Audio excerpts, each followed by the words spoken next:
Hey everybody, welcome to Matt's Metal Show, and today we're going to talk about the mighty Led Zeppelin. Yes, Led Zeppelin. Wow! Woo! Talk about like a staple fucking band, right? Fucking Led Zeppelin. Woo! Now Led Zeppelin broke up in 1980. I was like fucking 10 years old when that happened. So I can tell you, like, as a kid, I mean, we were into Zeppelin, but not really. Not until later, Led Zeppelin was this huge fucking band, but I'm going to say it was probably like the older kids were into fucking Zeppelin. Like I said, they broke up in 1980. I was like in 6th grade. Wasn't really rocking a bunch of Zeppelin albums, but over the years, of course, we kids always discover what came before. Just like with the Beatles, I listened to the Beatles when I was a kid because my mom fucking loved the Beatles. But she loved the clean Beatles, the squeaky clean, I Want to Hold Your Hand kind of Beatles, Yellow Submarine kind of Beatles. I think as far as she went was like Rubber Soul, because I know she loved the song Norwegian Wood. I think she still does. I'm not sure. But once the Beatles got all scrungy and shit, she didn't like them. And that's like kind of my favorite Beatles. I don't really like the poppy, I want to hold your hand. In 66, Jimmy Page, session guitar player Jimmy Page, joined the Yardbirds. And originally he joined the Yardbirds as the bass player, but then he moved over to guitar. And so it was him and Jeff Beck, right? Not a bad band to have Jimmy Page and Jeff Beck in the same fucking band, right? They did that for a while, toured the fuck, but then Jeff Beck left, and then like the Yardbirds kind of started winding down, and then Clapton came in, right? Isn't Clapton in the Yardbirds? Pretty sure. I don't know. I don't really give a fuck about the Yardbirds. I really don't. Not a big Yardbirds fan. But anyways, Jimmy left I think the Yardbirds played their last gig in July of 68. And then Jimmy, he started he wanted to put together a group with Jeff Beck, Keith Moon, John Entwistle, and himself. And that didn't really work out because, those guys were in the Who. So they were like, leave the Who to join the new Yardbirds. But they did record Beck's Bolero, right, on the Truth album. And Jimmy wrote that. So, woo, there's a little Jeff Becky thing going on there. So then he started looking for people. He wanted to get one singer. I can't remember who it was, but then they suggested Robert Plant, who was in the Band of Joy. And Robert Plant said, yeah, I'll come. And then he said, well, can I bring my drummer? This guy named John Bonham. And Page was like, okay. And then John Paul Jones, who was also a session musician at the time, he called up and was like, hey, can I join the band? And Jimmy Page was like, yeah. So they actually went out on a tour like in 68. Like a Scandinavian tour, and did some stuff, and they were the new Yardbirds. Really fucking insightful name, eh? Yardbirds? New Yardbirds. And then they changed their fucking name to Led Zeppelin. And like a Led Zeppelin is like when you bomb as a band, they would say, oh, it went down like a Led Zeppelin, and the name just stuck, so they stuck with Led Zeppelin. Recorded their first album in 68. Came out in 69. And then fucking conquered the world, man. Led Zeppelin was one of the biggest fucking rock bands ever. Fucking ever. And these guys hit just at that time when a lot of bands were coming out. Black Sabbath. Sabbath was like about a year later than them. Jethro Tull, you know, all these fucking bands that were coming out in 68, 69, 70. Led Zeppelin became this huge fucking phenomenon. Over the years, you know, they fucking came out with some of the most iconic fucking rock, heavy rock, hard rock albums like ever. And it was funny, I was talking to Matt, the metal god, about doing this because I just did my Tull show, which was actually pretty successful. A lot of people checked it out. Don't forget to subscribe, man. And don't forget to put fucking comments. Jesus Christ, put a goddamn comment. When I rank albums, you rank them. Tell me what you think. Music is subjective. Subjective, yes. So there's no right answer, no wrong answer. I just love talking about these fucking bands that I love. So if you're tuning in and checking it out, dude, don't worry about like what order I put them in, and don't be like, "Yeah, you're insane. How could you do that?" I mean, it's my opinion, so I'm gonna put them the way I fucking want to. But you can go ahead and put in the comments how you rank these albums. Your favorite fucking Led Zeppelin album could be completely different from my Led Zeppelin album. It just depends on like when you got into them and what album just spoke to you the most. With me, Led Zeppelin was over. They were fucking over, dude. By the time I got into fucking Zeppelin. I mean, some of my friends, like George is 3 years older than me, so my friend George, like he had, you know, like Zeppelin Four, and he had, you know, House of the Holy and shit. And I was, you know, into those. I remember, I think Mike got, my buddy Mike, who used to give me albums all the time. I'm pretty sure he had House of the Holy because he was trying to like impress this older girl that was in school with us. She was like older than us, so she was still into Zeppelin. And I remember listening to that, so. But Led Zeppelin, man, what did they do? Well, over the years, Led Zeppelin did a lot of fucked up shit, a lot of crazy shit. I'm gonna try and keep that out of it, you know, their personal lives, because, you know, these guys were fucking rock stars. The guys that are still alive, they were fucking rock stars, man. This was like the late 60s, early 70s, mid 70s to late 70s. A lot of shit was going on. A lot of things, you know, they did now in today's fucking standards are like shocking, but it is what it is, man. I'm not here to judge anybody, but I mean, when Jimmy Page kidnapped like a 14-year-old girl and swept her off to fucking England and held her prisoner for like 2 fucking years, that shit is true. And, you know, nowadays she's older than me. You know, and she's just like, oh no, he was really nice. Like, she's totally cool. What was that, the Helsinki Syndrome? Where you fall in love with your captor? And, you know, they've had various biopics and stuff where they did fucked up shit and jammed fish into chicks and beat them with whips and all kinds of weird fucked up shit. You don't really notice the lecherous side of Zeppelin unless you pop up the lyrics and fucking start reading, and then you're like, oh. Read the lyrics to fucking Sick Again from fucking Physical Graffiti. You're gonna be like, okay, Plant's a fucking pedophile. Jesus Christ. He's like, oh, someday you're gonna turn 16. But you're the one for me. But that was the fucking thing, man. Back then, they had groupies that were like way underage and shit, and these guys didn't give a fuck. There's a point where you're like, just because you can doesn't mean you should, and they obviously didn't have that little fucking voice in their head that was like, this is wrong, you know. They have kids now, so I wonder what they think of that shit. Hey, you want some fucking old geezer trying to bang your fucking daughter? I don't think so, motherfucker. Obviously, the parents were a lot cooler back then. There's the famous movie, what's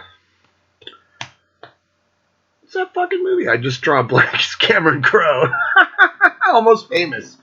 There's the movie Almost Famous, with the fake band called Stillwater, which was actually a biopic that Cameron Crowe wrote, because when he was 16 years old, he was writing for like Cream Magazine and Rolling Stone and shit, and he as a 16-year-old kid, went on fucking tour with Led Zeppelin and actually wrote articles about him and shit. So that scene where Frances McDermott calls up and she's talking to like the fucking singer of fucking Stillwater, or the guitar player for Stillwater. That was actually Jimmy Page. She actually, Cameron Crowe's mom actually called and talked to Jimmy Page and was like, if you let anything happen to my fucking kid, I'm going to fucking hunt you down and skin you alive, you motherfucker. One of the biggest selling bands of all time. I think Zeppelin Four, which is really untitled. It's not even a real... People just call it Zeppelin Four because that's what they had to do. But the album was actually untitled. Actually, it was just those four symbols, those weird symbols. So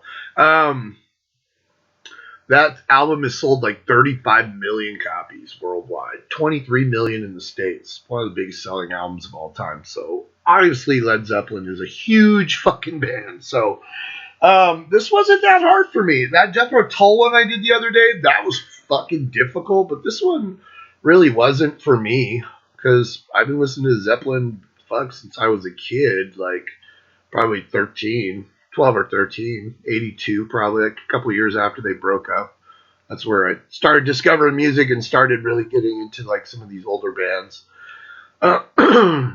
Zeppelin was a cool band if you were trying to be cool when you're in like 8th grade and you'd write Led Zeppelin on your book. You weren't listening to Led Zeppelin. You were just trying to make the older kids think you were cool. We're really rocking out to Zeppelin. We all knew Stairway to Heaven, though, of course, because that was like on KGB. You know, they would do the top 100 lists of all time, and Stairway was always number one. So, over the years, they've gotten sued the fuck like a million times for plagiarism or just out and out ripping off people's shit. And a lot of people are like in different camps where they're like, oh, that's fucked up. Come on, leave Led Zeppelin alone. And it's like, well, if you kind of look at it, especially in the early years, dude, they were ripping shit off left and right. I don't know what the fuck Jimmy Page was thinking, but like he would just take old blues songs and just fucking rip them off and call it his own. And then years later, the family of these dead, you know, like Willie Dixon and shit, Muddy Waters and shit, you know, the families would go, wait a second. So there's some songs, dude, where they called it their own and it was not. When the Levee Breaks, Whole Lot of Love.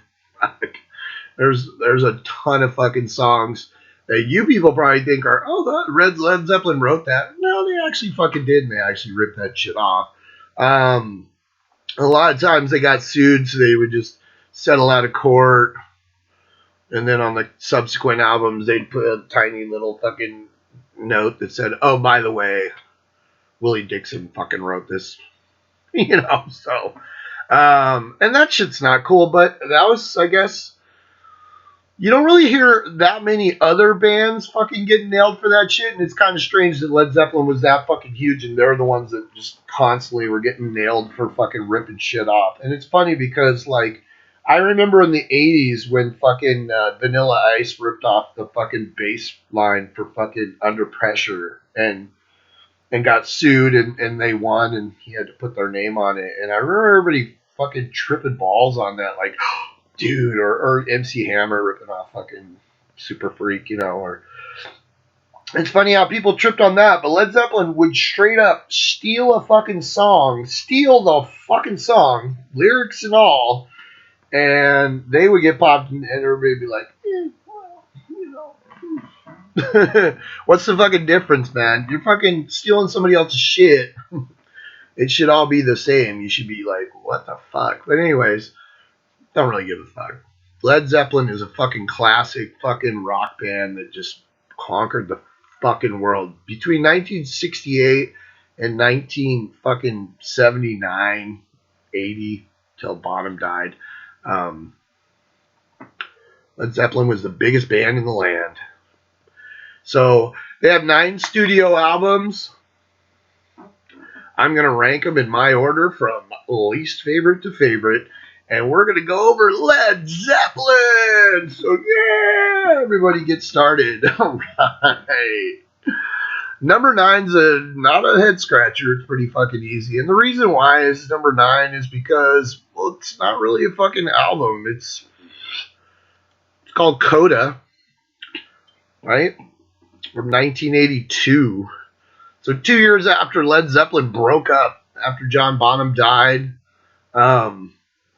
people thought, oh, maybe they're going to get, they'll get a different drummer. And there was all these drummers mentioned, Bev Bevan, and the list eludes me now. There was all these drummers mentioned that could probably step in to fill the void that John Bonham left by drinking himself fucking dead. And that didn't happen. I think Jimmy and Robert and John Paul Jones, they got together and they wrote a fucking statement, and they were like, without John Bonham, we're not going to carry on. And I think there was probably a burnout anyways. I mean, one of them was fucking dead, for Christ's sake. So, but I think there was kind of a burnout. I know on Presence, Robert Plant was in a car accident, and he was fucked up. He was singing his vocals in a fucking wheelchair. And I know that irritated him, that, Jimmy Page and Peter Grant, their fucking crazy ass fucking manager, walking around with a cricket bat, busting people's skulls open. He was irritated by that, and after Presence, he was kind of questioning staying in the band. And John Paul Jones, the same thing. He was kind of disillusioned, and he was going to quit the band, but Peter Grant talked him out of it, and that was around Presence, I think, too. So there was some turmoil going on, because these guys have been around together. They've been touring, they've been doing all this fucking shit for years, and then, they had kids and stuff. So some of them started to question, but not Jimmy Page, not Peter Grant. They were let's keep the fucking ball rolling. But they did fucking come out with a statement and signed it Led Zeppelin and said, hey, we're not going to carry on anymore, which is cool. They did a lot of little things over the years. They played Live Aid in 85 with the 3 remaining members and Phil Collins. And I think there was another drummer, too. There was 2 drummers. But Coda's kind of like a afterthought. It's not a bad album. It's just, when you're a Led Zeppelin fan, it just kind of feels like a lie. It's a lot of just toss away tracks that they had recorded over the years. And they just kind of threw it together on an album in 1982 and released it, and then people bought it. And I'm sure, let's check it out and see. I don't know how much it sold, but it's fucking Led Zeppelin, so let's figure this shit out real quick. It went platinum in America. Yeah. So, even a band that doesn't even fucking exist anymore, it went platinum, so fuck it. Coda was just, like I said, there's a lot of throwaway tracks from different eras. Some of this stuff was left over from, I want to say, Presence. It's cool when you listen to it, though, but see, in the back of my mind, it's like a cheat, because it's this band's not even around, and 2 years later, they come out with an album that was, it wasn't like this was the album that they were working on when Bonzo died. It's just more of, what do we have in the can?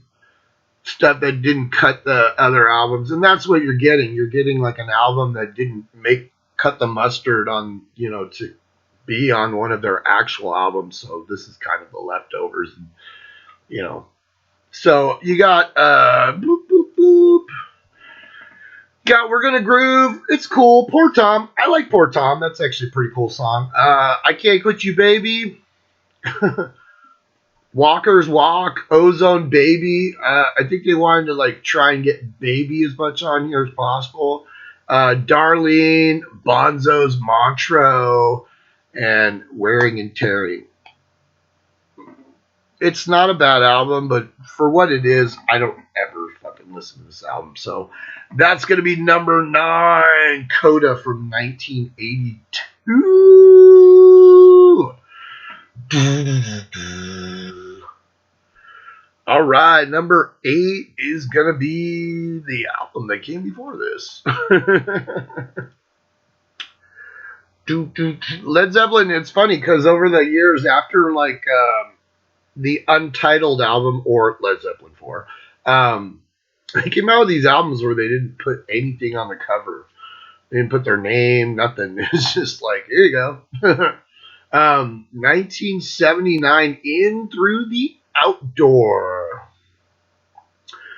That's an album that, like, I had that for years and years. I can remember that. I think that was one of the first albums. I mean, Zeppelin Four, and then like House of the Holy, and I think this was like the third Zeppelin album that I bought when I was a kid.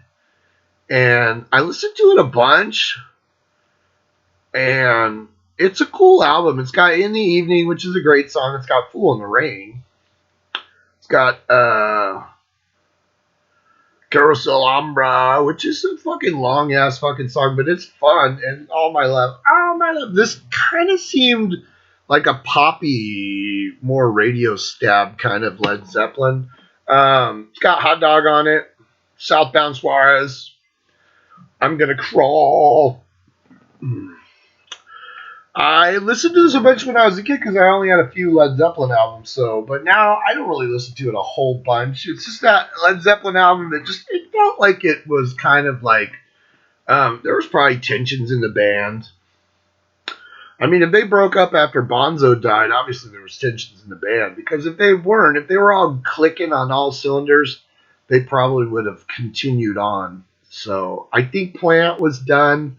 I'm pretty sure John Paul Jones was done. I think, like, Jimmy Page was like, I don't know what he was thinking. Maybe like, oh, well, I'm fucking Led Zeppelin. I could go on and do whatever the fuck I want. Well, he did. He did a bunch of stuff, and we'll talk about that. This album just felt kind of flat. It did. Still a great fucking album. It's fucking Led Zeppelin. There's nothing on here that is just like, ugh. There's no Led Zeppelin album. Even the Coda album, which is a bunch of fucking throwaway tracks, is still not, because when these guys sat in a room together, and they did this a lot, or they sat out in a fucking garden, because there's songs where they recorded in a fucking garden with a fucking plane flying over. Black Country Woman. Yeah. The fucking plane. Hey, Jimmy, there's a plane flying over. Fucking record it. These guys, when they got together and were in the groove, there's nobody that you could fucking say could fucking jam like these guys could fucking jam. I mean, fuck, man. So, it's still a fucking Zeppelin album. It's number 8 on my list. I don't reach for it a bunch, but I don't reach for Coda ever, so I reach for this one more. But it's fun to listen to, and it holds a place in my heart because, like I said, this was like, I'm pretty sure, like the third Zeppelin album I owned, so I listened to it a bunch when I was a kid. Oh yeah, number 7.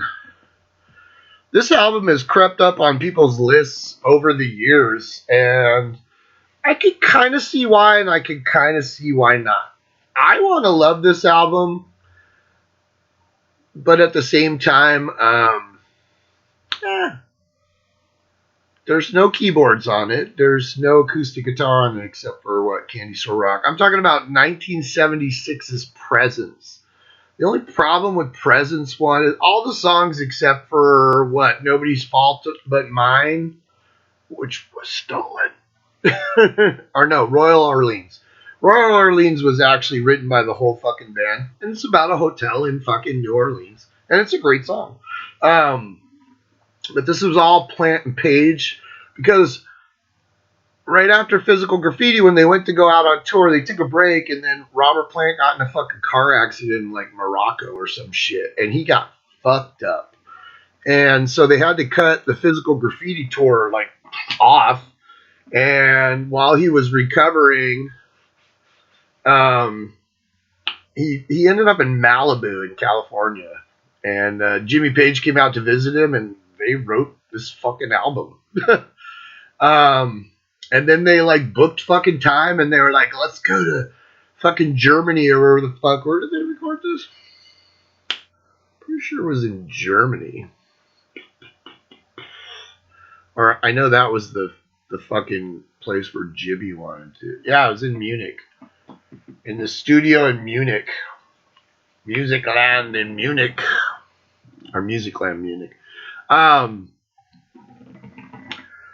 So Jimmy Page and Peter Grant booked time, and so Robert Plant had to go to the fucking studio to record this fucking album in a fucking wheelchair. So, and they were sharing time with, I want to say the Rolling Stones. I think the Rolling Stones were doing their Black and Blue album, and Jimmy had to go in and like suck up to them and get a couple of days. So there were times when Jimmy was fucking doing like 18 or 20-hour fucking days to get this fucking album done and do all the overdubs and shit. So if you notice on this album, there's a lot of fucking Jimmy on this fucking album. Like more Jimmy than normally would be on a fucking Led Zeppelin album. And I think he plays a Fender Strat on this album for the first time. He never played a fucking Fender Strat on any of the albums. And all of a sudden, he discovered the Fender Strat. This album opens up with the fucking Achilles' Last Stand, which is one of my favorite fucking Led Zeppelin songs ever. It's fucking awesome. But then after that, what do you got? You got Royal Orleans, which is great. Like For Your Life, it's all right. T for One, that song's all right. T for One was Robert Plant writing about how he missed his family because really he didn't want to be in the fucking studio. He wanted to be fucking. First of all, he wanted to be recuperating, and then he wanted to be fucking home with his kids and shit. And so he was a little resentful on this album. So, but it's got Royal Orleans, like I said, which the band wrote. It's about the hotel in New Orleans. That's cool. Nobody's Fault But Mine is, if you look at it, boom, boom. It was originally titled It's Nobody's Fault But Mine, and it was recorded by Blind Willie Johnson, and they basically fucking stole this fucking song. Yeah, it's fucking straight up stolen. And that's kind of fucked up, man, because you're talking 76, man. You're talking like 7 years after the fucking debut had come out where you ripped off a bunch of other blues players on that. And then, still fucking doing it. Hey, we're going to come out with this song and no one will notice because that guy's been dead for fucking 50 years and no one gives a shit, right? Well, apparently, people still were around that gave a shit and they ended up getting sued and they had to put his fucking name on there. But passing somebody else's shit off as your own. Now, I know Jimmy Page would revamp these fucking old blues tunes because Jimmy Page is a great guitar player. I mean, like, you can't take that away from him. But at the same time, like, dude, you know, you can retool it all you want, but give the original person, the fucking credit for it. And they didn't. They were like, Page and Plant wrote this fucking song. But still one of my favorite songs on the album, so whatever. Candy Store Rock's great. I like Hot Song for Nowhere. So, I mean, this is a solid fucking album. There's no clunker, or Matt said, there's no runts in this litter. There really isn't, except for, you know, Coda. But, it's a solid fucking album, but they didn't really tour on it. And they only played like 2 songs live, which I think was Achilles' Last Stand, and I think it was Nobody's Fault But Mine, right? They didn't really play anything else off the album. But they didn't really get to tour until like the following album, so you know, what are you gonna do? Or no, they toured in like 77, I think, like a year later. But those are the only 2 songs that ever made it on a live set with fucking Led Zeppelin. So that's my number 7, Presents. We had the little object. That was the other thing too. It was like just like all the other albums that had come out, there's no name, no nothing. It's just a picture of like people eating with a fake boat picture in the background, which was from some like convention or something, some marina that was fake. And they had this black obelisk weird thing. And they actually used to sell those. And I've seen like people sell those and they're expensive. But the object. On the back, there's a picture with a teacher, and she's got her hand on it. And she's putting her hand on this boy's forehead, and the girl standing next to her is the girl from the Houses of the Holy album cover. Except this time she has clothes on, so Led Zeppelin was getting a little better about that. All right, number 6. I don't know if there's any controversial picks on this. There's not a huge discography, so I don't think there's any controversial picks.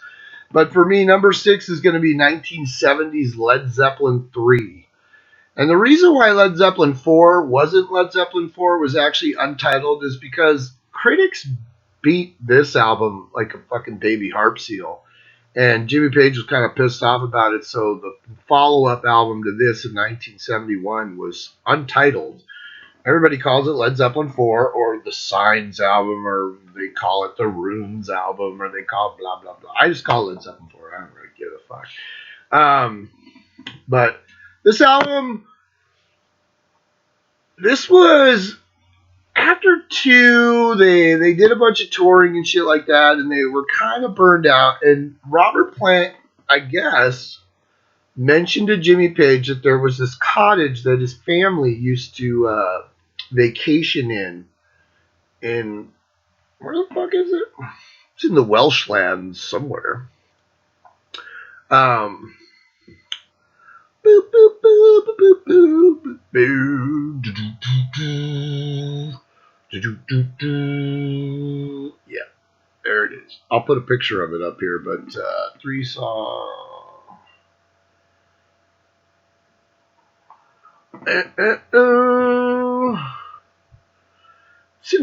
It's in Snowdonia, Wales.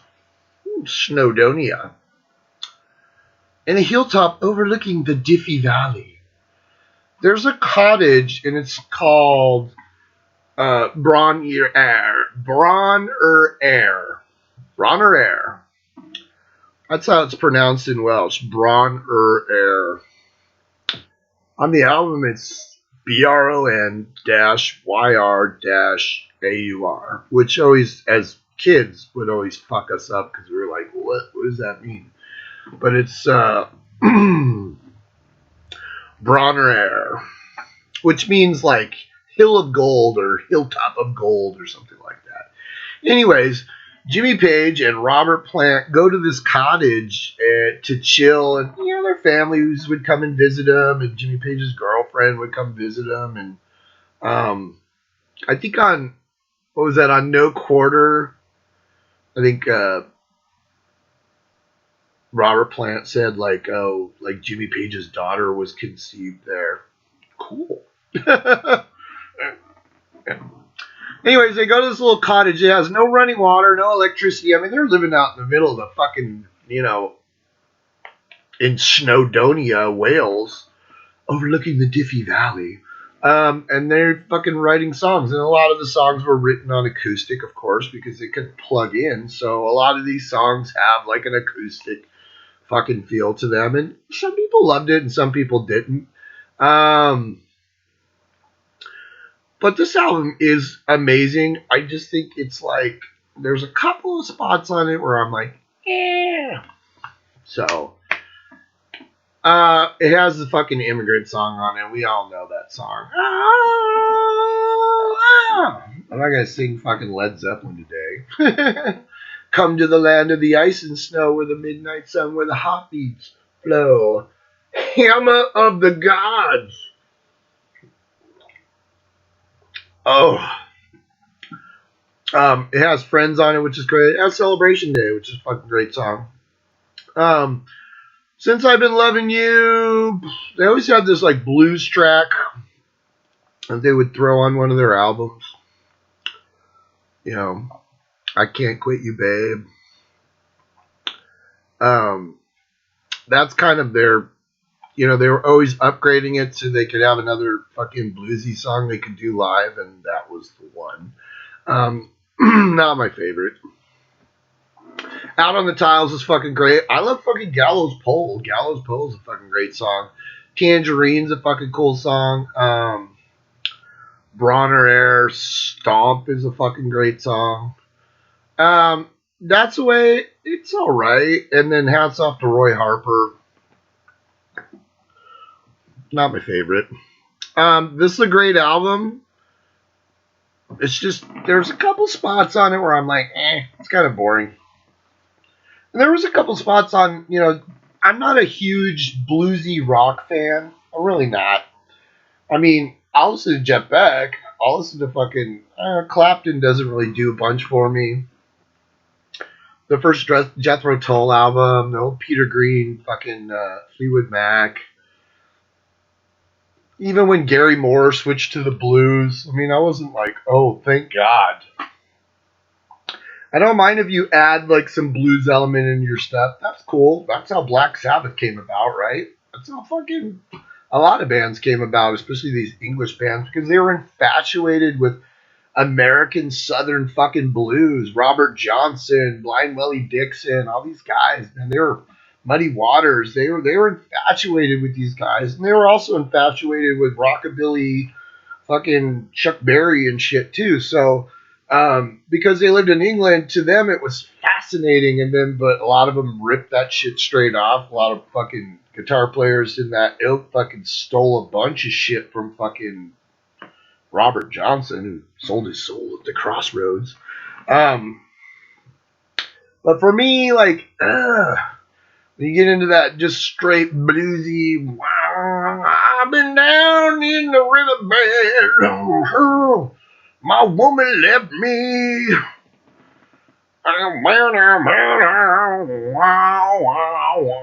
You know, I don't fucking get into that shit. So, sorry. Anyways, this was a cool fucking album. It's number 6 on my list, but it's not a huge list. So, where are you going to go? Anyways, out of like the, you know, people could cite like the first 4, 5, 6. I mean, all the Led Zeppelin albums in one way or another are fucking iconic. So, this is number 6, Led Zeppelin 3 from 1970. Fucking great album. There's some of my favorite songs are on here, but still, it's got to be ranked where it gets, you know. Number 5. Originally, this was another album, and then this morning I was listening, and I kind of flip-flopped them. Because a lot of people shit on this. Well, they don't shit on this album, but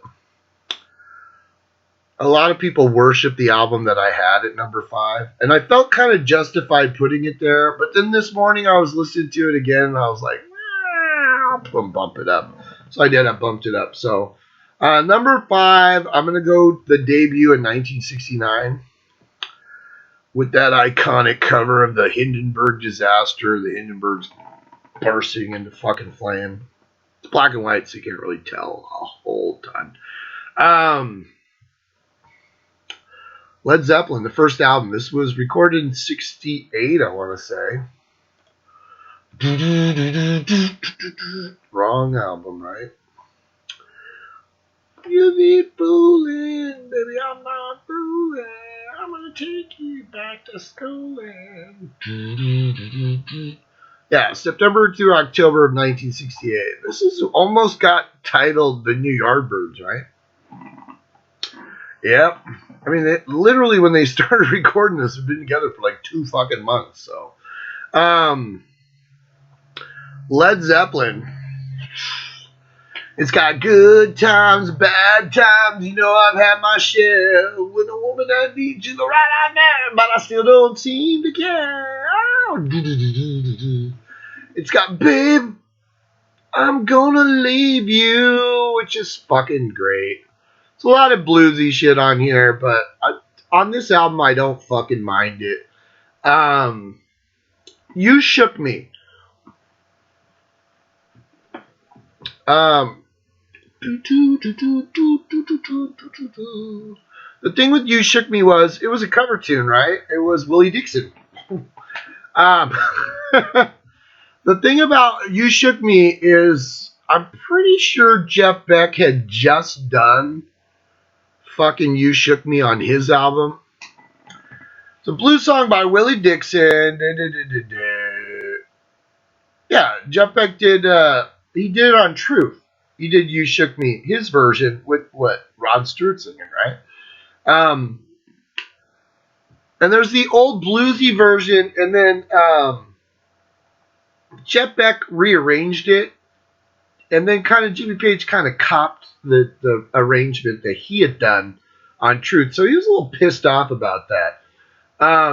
It's not my favorite song on this fucking album. One, because they kind of ripped off Jeff Beck, even though they're doing a cover tune, but they kind of used his version. Because if you listen to Truth and you listen to that one, although his is way fucking shorter, it's like 2.5 minutes. This is like, what, 6 fucking minutes long? Almost 6.5 minutes long. Yeah. It's got dazed and confused for so long, it ain't true.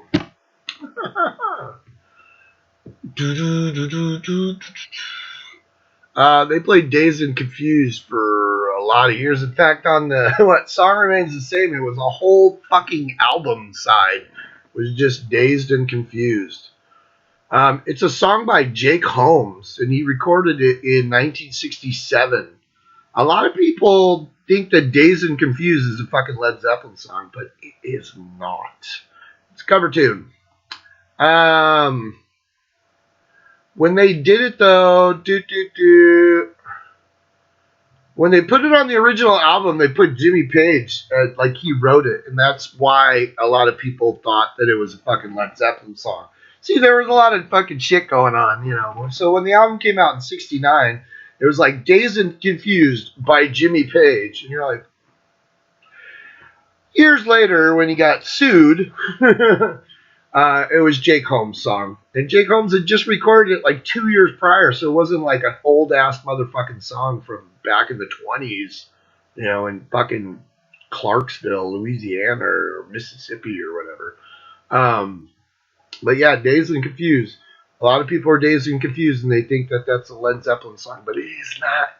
It's a cover tune, but it's still great. It's a fucking staple fucking Led Zeppelin song. Your time is gonna come.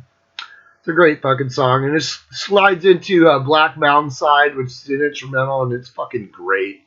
Then you got Communication Breakdown. It's always the same. Having a nervous breakdown.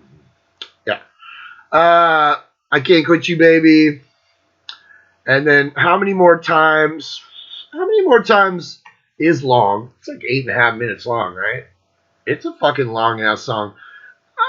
Not my favorite. It's still amazing, but it's not my favorite. Led Zeppelin 1, man. Because everything going forward from this point on, it's impossible to say, like, this is a bad album.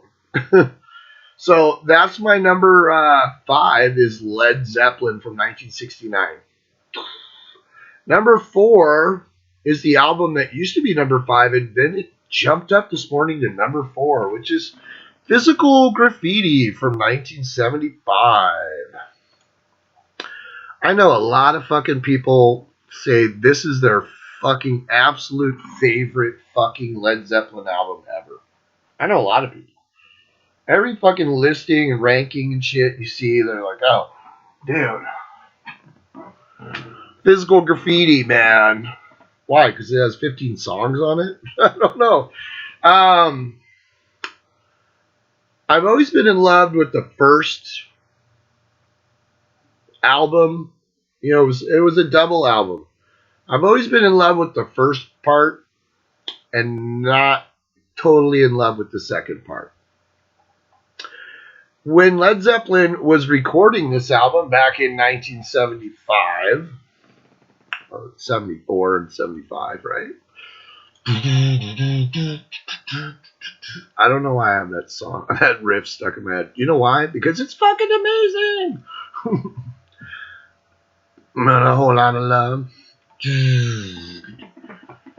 Oh, do. Here's the deal.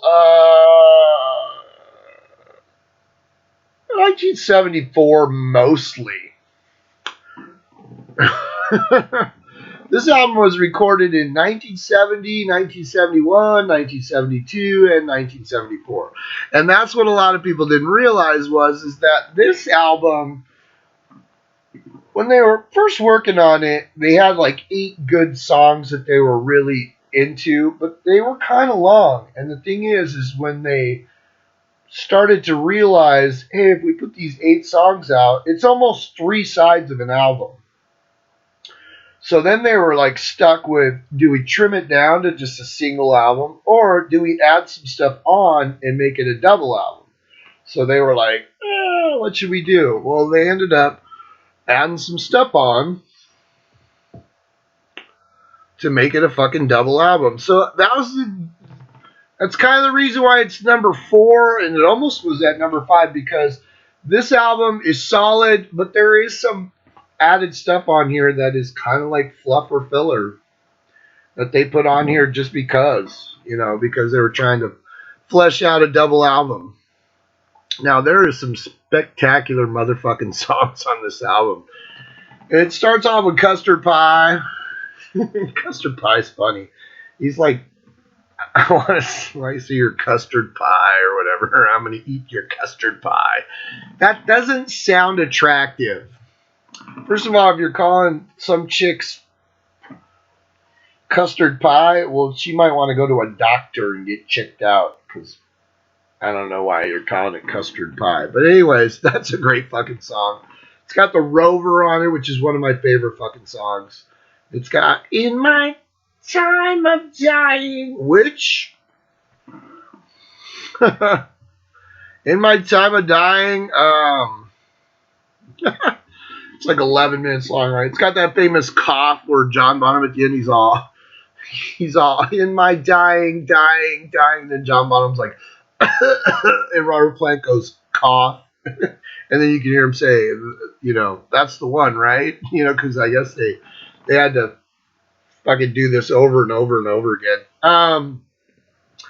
There's a lot of filch stuff off of this song.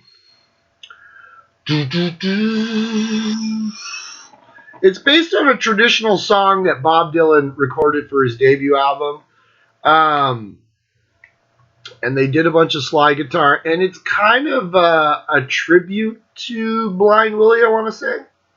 Is it?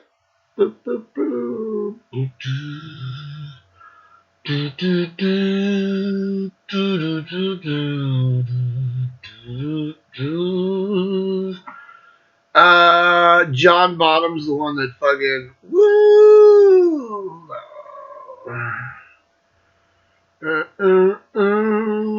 You cannot hear the off mic cough. There's a cough for you.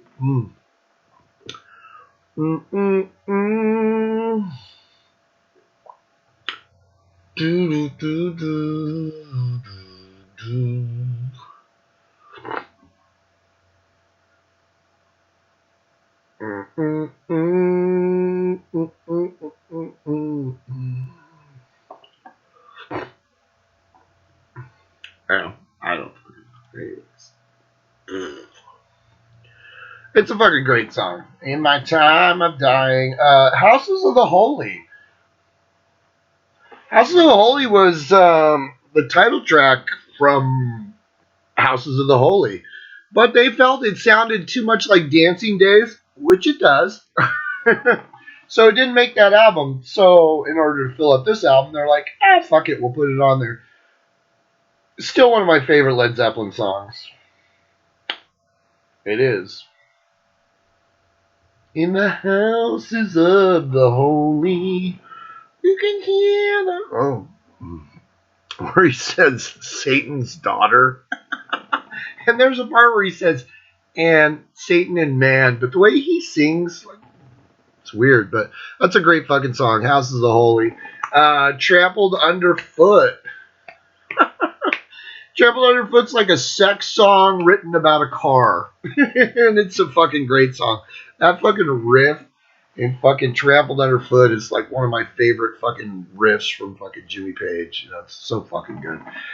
Then you got the Kashmir. Da-na-na, da-na-na. If you guys remember the joke from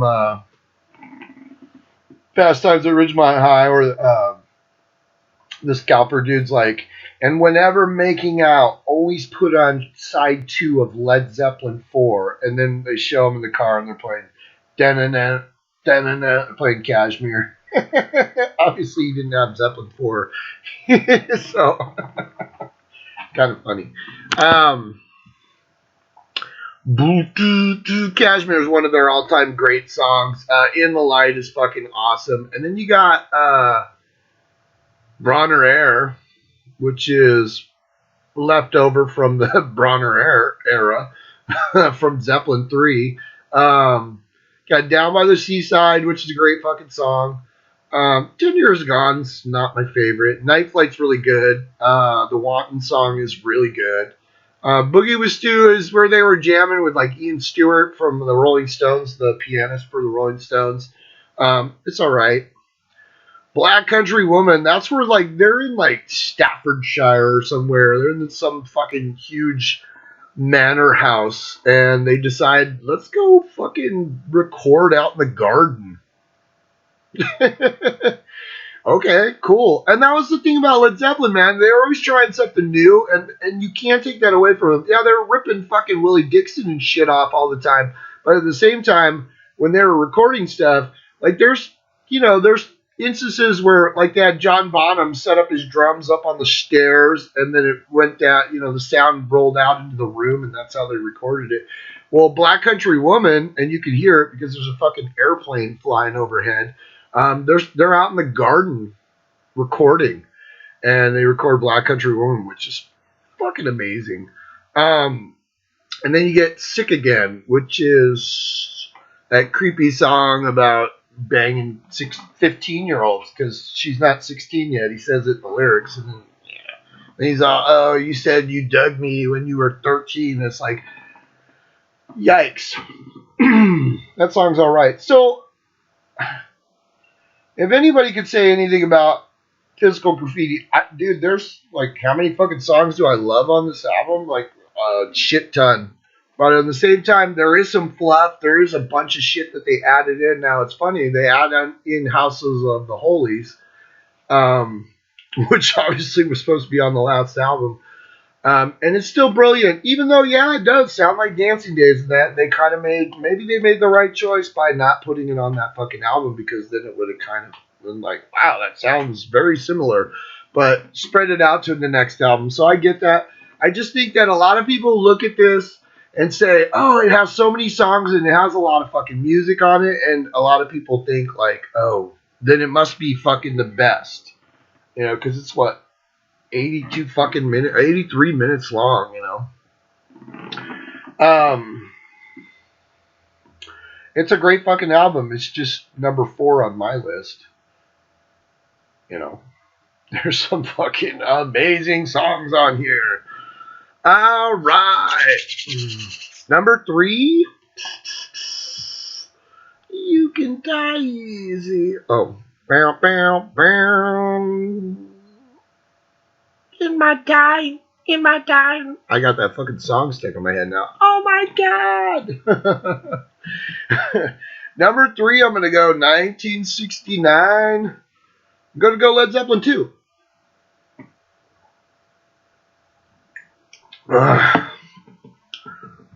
Led Zeppelin 2. Another iconic cover, right? Where they're all sitting around and. Now, that picture was actually taken from, if you look at the guy in the front, that's the Red Baron. And that was his squad. And then every time Jimmy Page wanted to come out with an album, he always found one of his mates from school who was like an artist, and then they would make a fucking Led Zeppelin album for him. I mean, it happened on Zeppelin 3, happened on Zeppelin 2. I don't know if it happened on Zeppelin 1, but I'm pretty sure it did. He would just be like, oh, this is my chum from the Academy. He's gonna design our album. So the original picture was this group, the Red Barons group, and there was a plane in the background, and then they cropped it out and stuff, and then they added in the band members. They put beards and mustaches on some of these guys. So one of the guys looks like Ringo Starr. And then when we were kids, we always fucking thought that was Lucille Ball, because doesn't that chick look like Lucille Ball on the cover? And I remember as a kid, we used to be like, oh, it's fucking Lucy. Why is Lucy on the cover of,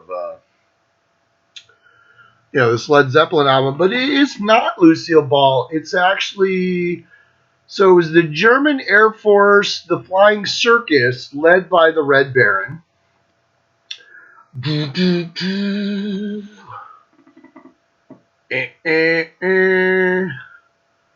And that chick's name was Delphine Sainig, something like that. That was the chick that was on the cover. I always thought it was fucking Lucille Ball, right? This album opens up with fucking what a whole lot of love. Now I'm gonna have fucking whole lot of love stuck in my head. I love fucking whole lot of love. I don't like that weird fucking trippy part in the middle. That always freaked me out as a kid because I'd be listening to like Led Zeppelin, like with the lights off, the headphones on, and it would get to that weird ass fucking part. Kind of like on Children of the Grave. I'd be listening to fucking Masters of Reality, and they'd get to that weird, creepy part in Children of the Grave where it's all wow, wow. Same with this shit, where right in the middle it gets all gets all fucking crazy. But this is a great fucking song. Whole lot of love. And a whole lot of love. And a whole lot of love. It was totally stolen from Willie Dixon's You Need Love. Totally stolen. And they still got writing credits on it, and then they added Willie Dixon in, and it's like, okay. Although the riff is Page's, I'm pretty sure, but like the lyrics, they straight up ripped off from Willie Dixon. So keep going, guys. Good job. It's got What Is and What Should Never Be, which is a fucking great song. It's got the Lemon song, which was all dirty because he's, I want to squeeze your lemon. I want to eat your custard pie. I want to squeeze your lemon. I want to change your oil. I mean, Robert Plant always, you thought fucking, I thought that fucking Ian Gillan was a perv, and then I thought Ian Anderson. When they made sense, read the lyrics that fucking Mr. Robert Plant. I want to squeeze your lemon till the juice runs down your leg, and you're like, okay. The Lemon song. The Lemon song was Chester Burnett.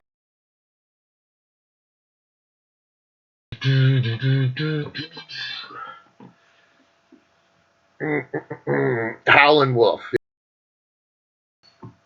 That was another song they ripped off. Howlin' Wolf, the Lemon song. Thank You. That was a song that Robert Plant wrote to his wife. It's a cool song.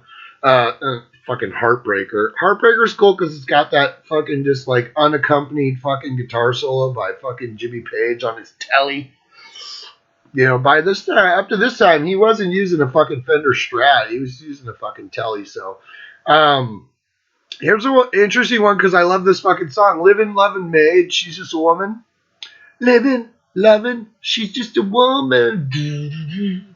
That was just a fucking throwaway song that they put on the fucking album, and they didn't really like it. They never played it live, but I fucking love that song. It was about groupies with a purple umbrella and a 50-cent hat. And then it's got fucking Ramble On. They never played fucking Ramble On live. Isn't that fucking weird? Robert Plant did later on in years Ramble On, but never did it live. Apparently they weren't that fond of that song. And that's funny because the two songs that they didn't like, I fucking love. So, Ramble On. Now's the time is now. I'll sing my song. I'm going around the world. I'm going to find my girl. This was the song where, you know, Robert Plant went into the mystical realm of fucking J.R.R. Tolkien and in the darkest depths of Mordor, I met a girl so fair, but Gollum, an evil one, crept up and slipped away with her, Oh yeah. Song is fucking brilliant. Moby Dick. It's mostly just a drum solo. It's a great fucking song. I mean, you listen to it and you're just like, a lot of fucking Bonzo playing fucking with his hands because he did that shit. He's fucking crazy. So this was just a song that kind of Jimmy Page wrote a riff around so John Bonham could do a drum solo. And the album ends with Bring It On Home, which is a bluesy blues Willie Dixon, you know.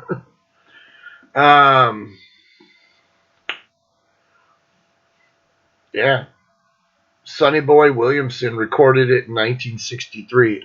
They put Bonham. I think that was another one they got fucking busted for too. Not my favorite song on the album. Really, it isn't. But once again, oh yeah, we totally wrote this. Jimmy, Willie Boyd, or Willie Dixon's on, his grandson's on the phone. He wants to talk to you. What? Sonny Boy Williamson's granddaughter's on the phone. Tell her I'm not here. Led Zeppelin 2, man. That's my number fucking 3. It's a fucking great album. I fucking love that album. Listen to it as often as I can. It's a fucking great song. But then you get with a whole lot of love. That riff gets stuck in your head, right?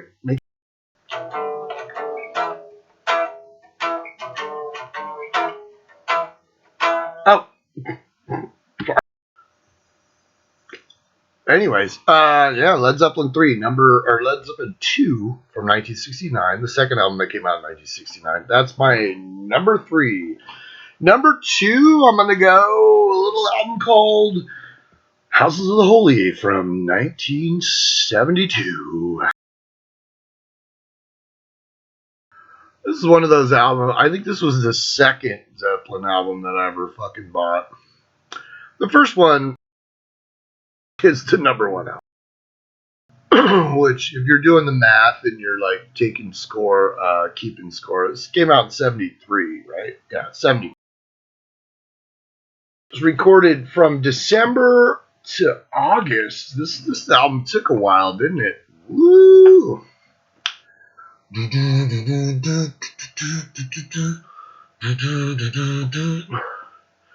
Wow, this album was the album where they finally fucking didn't rip anybody off. And it's masterful. I fucking love Houses of the Holy. Opens up with the song remains the same. Opens up with the song remains the same. It's got the rain song on it. It's got Over the Hills and Far Away.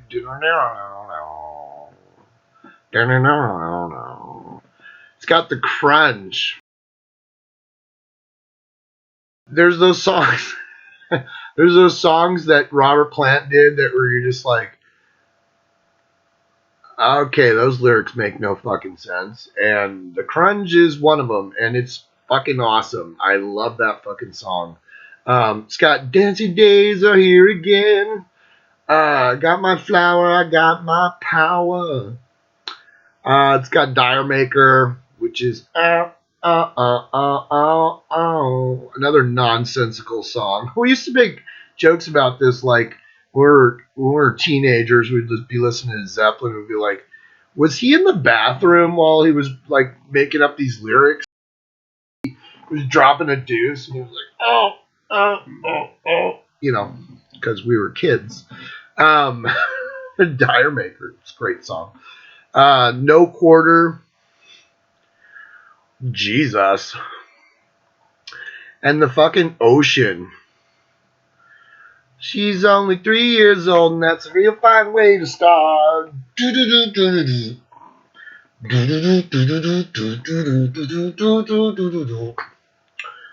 Holy fuck, this album's flawless. It is absolutely fucking flawless. And it would be my number one, but I just like the Untitled Led Zeppelin 4 album a little bit more. And that's what my number one is. But House of the Holy fuck, man.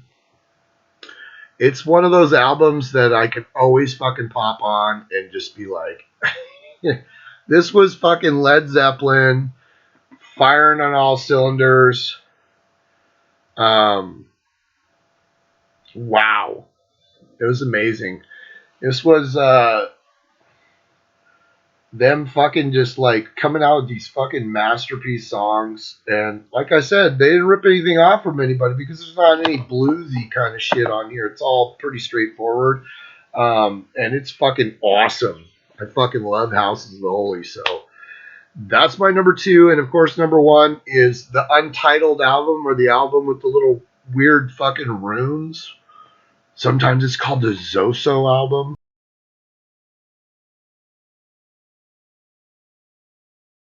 Which is weird. I thought it was. Is it Zoso? No, it's Zozo, right? Like on a Ouija board, there's supposed to be this demon called Zozo, and it just goes Zio, Zio. And I think that's what Jimmy Page was trying to hit on, but he was probably too high to fucking figure that shit out. Robert Plant's little symbol was the little feather.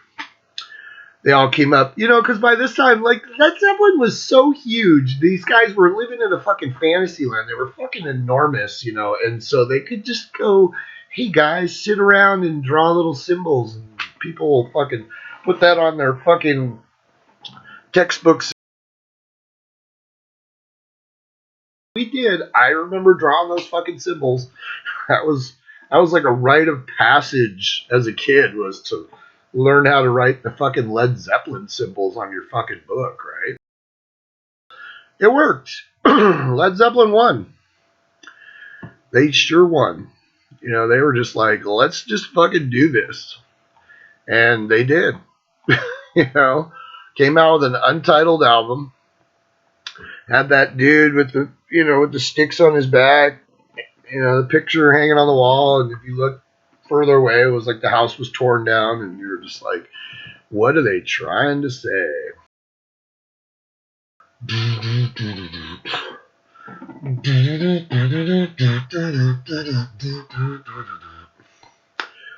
Led Zeppelin 4, as everybody calls it, even though it was untitled. And like I said, the reason why Jimmy Page, this didn't even have like the fucking like catalog number on the spine. This album was completely blank.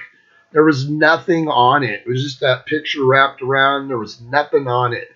And people were mystified because Jimmy Page was pissed off that they got bad reviews from Led Zeppelin 3. So he was like, fuck it, the next album, we're not putting anything on it. Cool, man. Fight the power. Opens up with fucking Black Dog. Woo! Black Dog. I'm not going to sing Black Dog. My voice is... Hey, mama said the way you move, gonna make you sweat, gonna make you groove. This was the riff album. Jimmy Page had some fucking killer riffs on this album. Fucking, that's an iconic riff, right?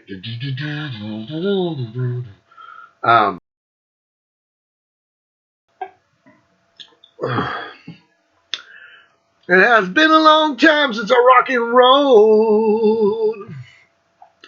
Been a long time since I did the stroll. Let me get back, baby, where I come from. This is one of those songs that came out with them jamming with Ian Stewart. Rock and roll. Fucking great song. It has fucking Battle of Evermore with fucking Sandy Denny sings with Robert Plant. One of my all-time fucking favorite Led Zeppelin. Oh my god. The pain of war shall not exceed the woes of aftermath.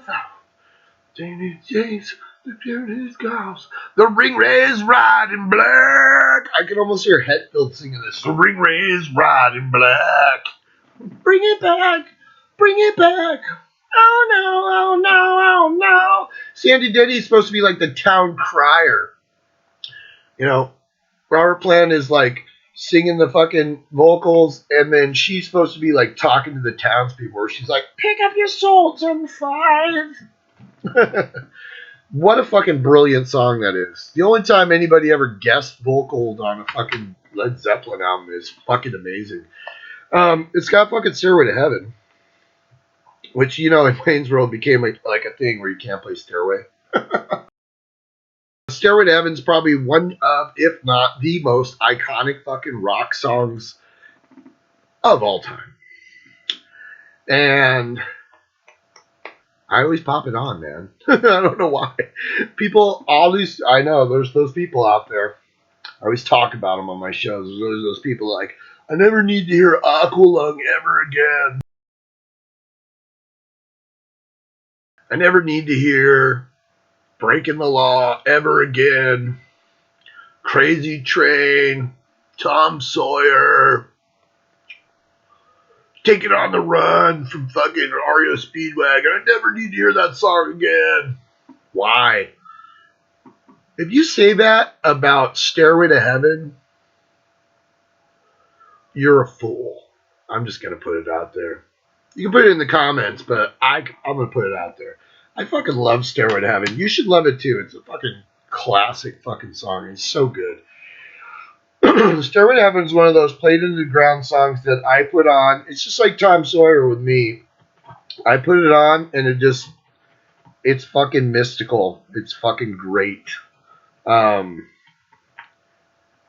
It's a weird ass fucking song. It's that song that when you were kids you would put on your turntable and you would fucking turn it backwards and you'd start listening to hear all the satanic messages that Robert Plant and Jimmy Page had hidden in the track. And you hear what you want to hear. Now, I remember doing that. I remember being at George's house and I had heard about it and I was like, dude, put on Zeppelin 4. We gotta investigate this shit. And I remember doing that, you know, and we played it backwards. Where he's like, here's the My Sweet Satan, and then he says 666, and then he says, 'cause I live with Satan. And you're like, okay, I get it. I remember putting that on. And now, I didn't know, here's the weird thing about it, the funny thing about it, because Led Zeppelin has always denied that they did anything fucking weird on that song. But I will tell you that Led Zeppelin is full of shit. They're full of shit. Now, we know at this time, what, in 71, I think? I'm pretty sure, yeah, fucking Jimmy Page still owned the Boleskine house, right? He still owned Aleister Crowley's house at this point, I want to say. I know he was climbing up on the mountain in fucking Song Remains the Same, and that's behind the fucking house. So I know he owned it up until like 75. Jimmy Page did a bunch of, he was way into the fucking occult. He was into a lot of shit, into fucking heroin and young girls and the fucking devil. And so when I was a kid, I remember we're sitting in George's room, we're playing this shit backwards. Now, I didn't know what the fuck it was supposed to say. You know, there was just the rumor at school when you were a kid, when you're in 7th or 8th grade, that were like, dude, if you play Stairway to Heaven backwards, you'll hear crazy shit. But no one ever said what the fuck you would hear. So when we went in with an open mind, seeing if we were going to hear something, but we didn't interpret what we were supposed to hear, and that's what we heard. 'Cause I live with Satan, here's the My Sweet Satan, and 666. And then, I don't know, he said some other shit. We didn't play the whole fucking thing. But anyways, in my defense, when you listen to fucking Stairway to Heaven on any other fucking album that Robert Plant has ever done, I'm talking about Zeppelin and on, he never fucking sang like he did on that fucking song. When you listen to the way he iterates the fucking lyrics, it's fucking weird. So for them to say like, oh no, we didn't do that shit on purpose, Yeah, you did. You just now. I don't know what their intentions were. I don't think they were just fucking high and they were like, "Fuck, let's put some weird shit on here and see if anybody picks up on it." But the whole reason why people played it backwards is because when they were listening to it forwards, they were like, "Dude, what the fuck?" That song just begs you to play it backwards. It's like you listen to it and you're just like, where he's just like, "It's just us, me queen, oh the me queen." It's just fucking weird. And then fucking John Paul Jones is playing the recorder. That aside, who gives a shit? I thought it was fucking cool as shit. So if that was their intentions, putting something fucking cool on there, fuck yeah. But to deny that shit, you're full of shit. We're not idiots, man. And if you think that you're just hearing shit because it's your dude, listen as a fucking person. Listen to that song and listen to the way he sings the fucking song. It's fucking bizarre. It just begs you to play it backwards because you're like. It's still a great fucking song. I can listen to fucking Stairway to Heaven. There's a lady who knows all that glitters is gold, and she's buying a stairway to heaven. One of the fucking greatest songs ever. Ever! And then it's got Misty Mountain Hop, which, didn't they say it was like out of The Hobbit or something? Where he's like, Misty, or that's where they got the title from, Misty Mountain Hop, because of the Misty Mountains, right? That's a fucking, I love that song. It eludes me right now. It's kind of funny. What do you think you said? So tell you what I'm gonna do now. So I'm packing my bags for the Misty Mountains, where the spirits go. Over the hills where the spirits fly. It's a total hippy dippy fucking fun song. Yeah.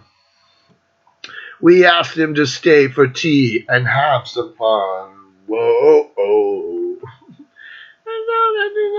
It's a state of mind. Ooh.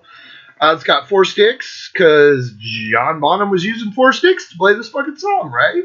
It's got Going to California, which was their experience about California and an earthquake, right? It was originally called like Visiting California or some shit like that. I don't know. And then When the Levee Breaks, which is a Memphis Mini song. Even though the guys in Led Zeppelin said it was theirs, it's a country blues song written and first recorded by Kansas Joe McCoy and Memphis Mini in 1929. So that's what Led Zeppelin would do. They would go back to like 1928 or 29, and then they would steal a song, and then they put it on their album. They would call it their own, and then years later, they would get fucking busted for it. So, yeah, you're like, Dazed and Confused, When the Levee Breaks. These are staple songs that all of us as kids thought, oh, it's a fucking Led Zeppelin song. They fucking wrote that. No, they didn't. And then they wonder why some fucking, nutball comes out of the woodwork and says, dude, you ripped off fucking Stairway to Heaven. It's totally this song. Yeah, wonder why. From top to bottom, though, this to me, I mean, this one and Houses of the Holy are like, this one is just because it has Stairway on it. It's probably the reason why it's number one, really. If it didn't have Stairway and it just had another great song on it, I would pick Houses of the Holy because Houses of the Holy is fucking great. That's my fucking list of Led Zeppelin albums. Woo! Like I said, there's only 9 of them. So number 9 was Coda from 1982. Number 8, In Through the Outdoor from 1979. Number 7 was Presence with Achilles' Last Stand, which is fucking phenomenal. Number 6 is Led Zeppelin 3, the album that inspired them to do an Untitled album. Number 5 is Led Zeppelin, the first album. It's fucking great. Number 4 is Physical Graffiti.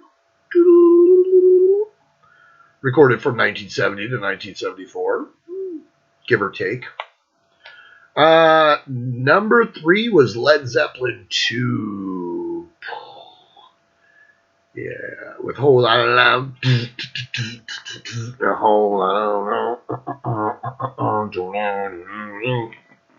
One of the greatest riffs ever. Lyrically, though, Number 2 was House of the Holy from 1972. No, 1973. I don't know why I keep saying 1972. 73. House of the Holy. Dancing Days Are Here Again. And number 1 is the Untitled album from 1971, otherwise known as Led Zeppelin Four.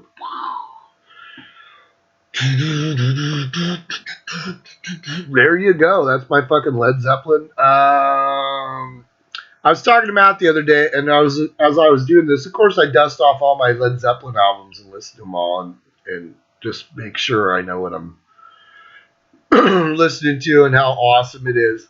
And I started looking around, and I was like, well, I have the stuff that Jimmy Page did with The Firm. I have those 2 albums. Mid-80s, like Radioactive and the follow-up, which the follow-up album from The Firm gets no fucking love.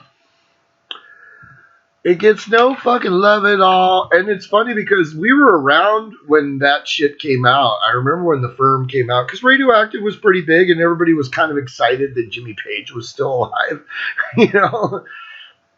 So we were like, ooh. Jimmy Page has come out with an album, but it's funny because the Firm, the first album, everybody knows that one, but the second album that came out in '86, the follow-up album, it's called Mean Business. It's pretty cool. There's a song on there, All the King's Horses, which is a fucking great song. That one kind of flew by my radar, really. It really did. So I was telling Matt, as I was looking, because he goes, well, are you going to include Song Remains the Same? And I was like, I know Song Remains the Same went 4 times platinum. It's the live album. To me, it's not like my favorite fucking live album, for one.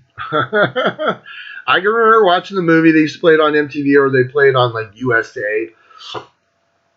And I was never a fucking fan of that album. And the reason why I was never a fucking fan of that album was because it fucking, side 3 is fucking, no, side 2 is fucking Dazed and Confused, and it's 26 minutes and 53 seconds long. Jesus. And side 4 is just Moby Dick and Whole Lot of Love. Whole Lot of Love is 14 minutes long and Moby Dick's 12 minutes long. This album has, what? 9, it's a double album and it's got 9 fucking songs.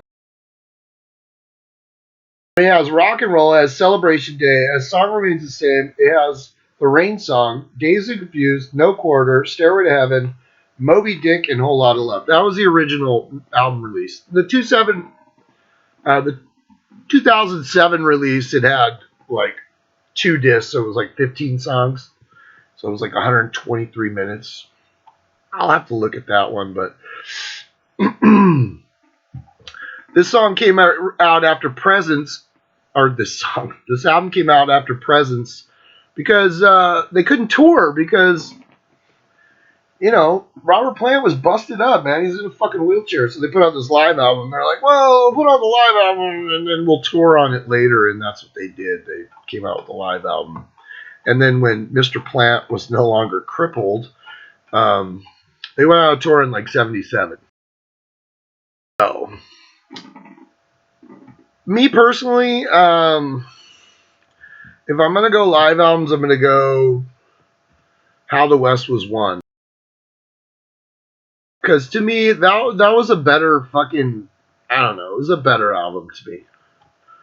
I know it came out way fucking later, way fucking later. You know what came out a couple years ago, right?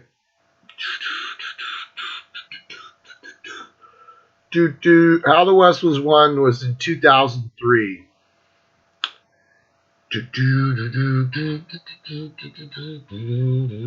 Obviously, Song Remains the Same was 4 times platinum, but How the West Was Run was from the 73 tour, and it just has, to me, it has a better song listing. It's got 18 songs on it. A Whole Lot of Love, though, is 23 fucking minutes long, and Dazed and Confused is 25 fucking minutes long.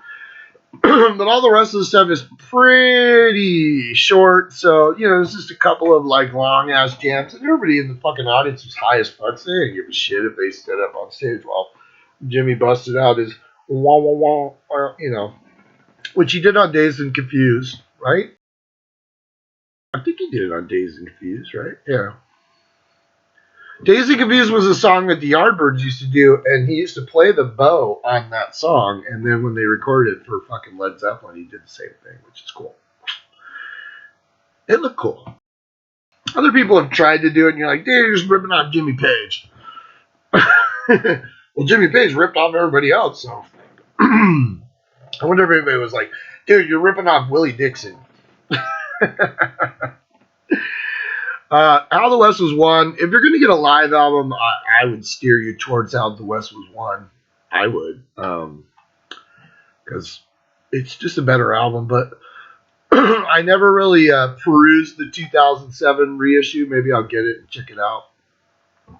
But after listening to a bunch of Zeppelin and stuff, I kind of went back and I was like looking at some of the stuff. Because like after Zeppelin broke up, I listened to Zeppelin, but I really had not a lot of interest. Now, I remember when Robert Plant went solo. I remember those albums because, you know, we were kids. We were 14, 15 years old. Like in 82, you know, I remember when Pictures at 11 came out. And to me, I remember seeing the videos on MTV and I wasn't excited about it. And I really wasn't into that fucking album. It sounded like Robert Plant playing with people that weren't awesome. And I think that's what the reviews were on it too, was just like, yeah, Robert Plant sounds like Robert Plant playing with people that aren't Led Zeppelin. Came out with that second album in 83 and had Big Log on it, which was a big hit. It wasn't until his third album in 88, Now and Zen, and that's where he started, like, that album went like triple platinum, and there's some cool songs on there. Heaven Knows, I'm a Tall Cool One, you know, Tall Cool One, where he was, hey mama, you know, like he had a bunch of little samples of Led Zeppelin, and I think that was his response, because I think Beastie Boys sampled Led Zeppelin on some of their songs, and he was pissed about that. And that if you're gonna go out and seek out like a Robert Plant solo album, Now and Zen's probably the best one. Some of that stuff he does with Alison Krauss is really fucking cool too. Y'all remember the Honey Dippers in '84, like Jeff Beck and Jimmy Page, right? And it had Sea of Love. It was all cover tunes that had Sea of Love on it. That's pretty fun. And Jimmy Page did a fucking album the same year with Roy Harper. It was Roy Harper and Jimmy Page, and it was called What Happened to Jugular. And I had never heard that fucking album before. And I went out and got it. And there's some fucking great songs on there. You know, Roy Harper's the one. Hats off to Roy Harper. The old English dude that did some stuff with Pink Floyd and shit. That's a fucking cool album. You should check that out. You know, Jimmy Page did in '94. Him and Robert Plant got back together, and they called it No Quarter. Jimmy Page and Robert Plant Unleaded. And they didn't really invite John Paul Jones to the gig, which he was a little pissed off because he wrote a better portion of No Quarter, the song. So he was a little irritated by that. I had never heard that And the thing with me is once Zeppelin, I remember watching them at Live Aid in '85, and I was like, I wasn't impressed by that. I was a kid, you know, and so like I really just once Zeppelin was gone, I really wasn't pursuing Robert Plant, pursuing fucking Jimmy Page, pursuing John Paul Jones. Fucking he fucking produced a Butthole Surfers album. He did. Look it up. The Butthole Surfers had John Paul Jones as their producer. Wow. I had no interest, so I kind of missed some of this stuff, and so then I went back and got No Quarter, which is the live album that Robert Plant and Jimmy Page do with this like Moroccan like string quartet, and they also had this Egyptian orchestra as well with them. And I got to tell you, man, I was telling Matt, I go, fuck, this is really good, and it was. And I'm kind of sad that I missed it. It came out in '94, so it's been, 27 years since this came out, and it's been sitting there collecting dust in the archives somewhere, and I finally discovered it. And he was like, I'm glad you found that, because that's awesome. That's really good, because the year later, a couple of years later, it's like 4 years later, Jimmy Page and Robert Plant came out with Walking into Clarksdale, and we all know Clarksdale, right? Not Clarksville. That's the last train to Clarksville, and it's leaving at the station. Little monkeys there for you. Woo. Clarksville's supposed to be like the birthplace of, blues, the blues, right? Clarksville, yeah. Yep. Wasn't too astounded by that album. I got about 6 tracks in and finally hit the song Most High, and then I was like, oh, cool, that's a cool song. Everything else, it's alright. We all need to understand that Robert Plant is not the greatest lyricist of all time. I'm just going to put it out there. Some of his lyrics were good, and then some of them were just nonsense. And I think towards the later years, he kind of gets closer to the nonsense side of it. But that album was all right. And then Jimmy Page did an album with Dave Coverdale called Coverdale Page, and that is a pretty solid album. It's not mind-blowing at all, but I listened to it. I didn't really go and delve into any John Paul Jones, so sorry. And then, of course, we had the 1988 fucking Jimmy Page solo album called Outrider. And that had Robert Plant on it, I'm pretty sure. The only one was the big song, right? Had Hummingbird on it, Prison Blues. Want to Make Love. I remember when that came out and people were like, ooh, Jimmy Page. But by that time, for me, the ship had sailed, Now, I will tell you, after doing that list, if you haven't gone out and bought the remaster, now, we all have the remasters because he remastered them like fuck ton of years ago. But then recently, they came out with the deluxe remasters of all the Zeppelin albums. If you're into that, if you're into getting a bunch of bonus tracks and shit like that, it's fucking cool. If you're not, I mean, you could probably stick with the remasters and just be totally fine with it. But it's fun. There are some cool fucking songs. One of the ones I will tell you, and it's kind of interesting, is there's a song off of Presence on disc 2 on the add-on versions. Achilles' Last Stand was called 2 Ones Are One. And then there's a song called 10 Ribs and All Carrot Pod. And that's like fucking John Paul Jones playing the piano. It's like a piano piece. It's pretty fucking interesting. If you're into that and you want to get the deluxe albums, there's a bunch of additional stuff to put on there. Or you can just listen to Coda, because that's mostly what Coda is. Even though, like, the deluxe edition of Coda has 15 fucking songs on it. Jesus Christ. The fucking album itself only had 8 songs, and the fucking bonus disc has 15. So there you have it. There's my Led Zeppelin fucking discography ranking. Led Zeppelin's one of those bands that opened the doors to a lot of fucking people listening to rock fucking music. Just the fucking jamming part on fucking Stairway to Heaven. I'll always fucking say that, where he's just, and as we run on down the road, and that fucking iconic guitar solo that fucking Jimmy does. What? Led Zeppelin was one of those bands like the Beatles, man. You gotta fucking, note their importance, like the Who, like the Stones. One of those iconic bands that kind of changed the face, took that bluesy stuff and put it into hard rock, and one of the creators of fucking the genre of hard rock and metal. I mean, really. I mean, Jimmy Page is up there with. I mean, Tony Iommi created metal, right? We think, or was it Blue Cheer?